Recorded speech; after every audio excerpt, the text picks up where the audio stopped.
ketemu lagi dengan tangan-tangan ini. Lama ya ketemu, video terakhir 4 hari yang lalu. Oke, tapi saya punya topik yang menarik hari ini. Hari ini kita akan bahas seriations dan sequence. Apa itu? Seriations itu padanan kata yang paling dekat saya cari adalah serial, sedangkan sequence adalah urutan gambar.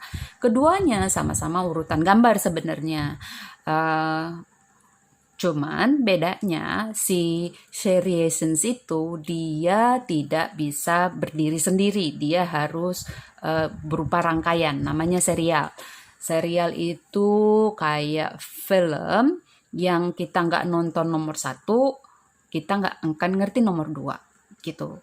Kalau sequence itu kayak kita nonton film tapi bisa berdiri sendiri, hanya ada kayak benang merahnya aja gitu. Kemudian fungsinya di keseharian seperti apa? Saya kasih lihat dulu ya gambarnya ya. Yang seriation seperti ini. Oke. Jadi dia tidak bisa berdiri sendiri. Dia harus berupa urutan. Nah, fungsi dari seriations ini apa? Fungsinya nanti ada di tes IQ untuk logika berpikir.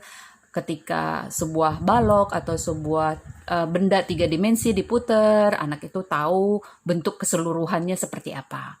Nanti juga di matematika kita bisa temukan ini untuk urutan yang hilang gitu ya. Jadi ini basic untuk matematika juga. Kalau sequence itu bentuknya seperti ini. Dia bisa berdiri sendiri satu cerita. Saya bisa tanya ke anak itu, ceritakan tentang ini. Nah, keduanya sama-sama mengajarkan urutan. Kalau ada urutan berarti ada yang pertama dan yang terakhir. Kemudian sebelum dan sesudah. Kemudian paling awal dan paling akhir. Yang membedakan dari keduanya, untuk yang seriations kita nggak bisa tanya sebab akibat. Kalau yang sequence kita bisa tanya sebab akibat. Jadi mana yang duluan kita ajarin? Tentunya yang ini, karena kita nggak bisa tanya urutan si sequence ini kalau si anak belum bisa melihat satu benda itu secara detail. Karena gini, ini si lingkaran ini dia punya beberapa part. Jadi kalau saya kasih ini, saya bisa tanya kan, ini nanti jadi apa ya? Gitu.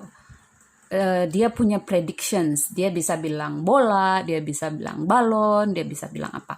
Tapi artinya it means itu sesuatu yang lingkaran. Karena apa? Ini bentuknya sudah curve, sudah melengkung gitu. Jadi nggak mungkin dong ini segitiga gitu. Nggak mungkin dong ini persegi panjang. Oke, jadi kita sudah tahu apa itu sequence dan seriations, kemudian perbedaannya, kemudian fungsinya. Sekarang cara pakainya. Oke, kita lanjut.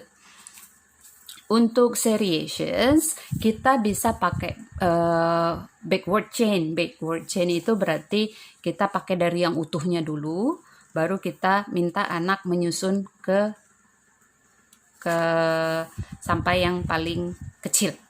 Nah, caranya gimana? Kita cuma kasih satu aja. Kita bilang lingkaran 3/4 hampir penuh, lingkaran 1/4 hampir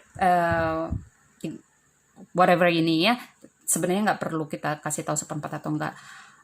Lingkaran hampir penuh dan ini gitu. Jadi anak cuma taruh yang terakhir saja. Ini namanya backward chain gitu.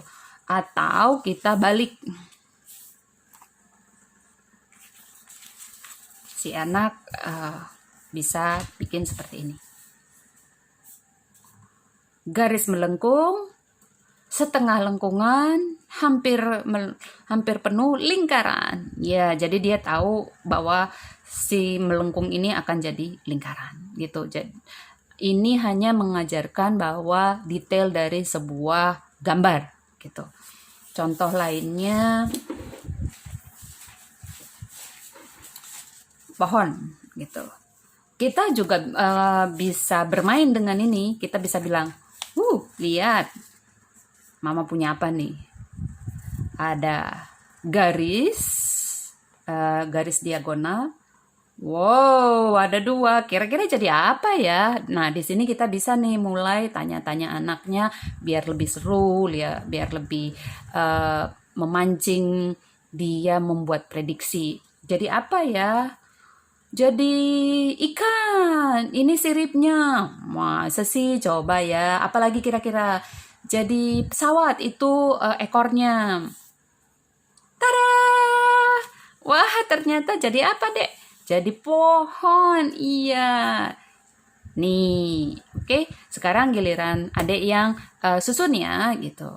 Jadi kita bisa kasih 1, atau kalau anaknya smart learner, kita bisa langsung kasih 3 atau langsung kasih semuanya. Begitu. Untuk yang serial. Jadi kita tidak membuat cerita di sini. Kita hanya minta dia untuk memprediksi akan jadi apa. Jadi dia ngerti prediksi dari sebuah detail gambar gitu ya.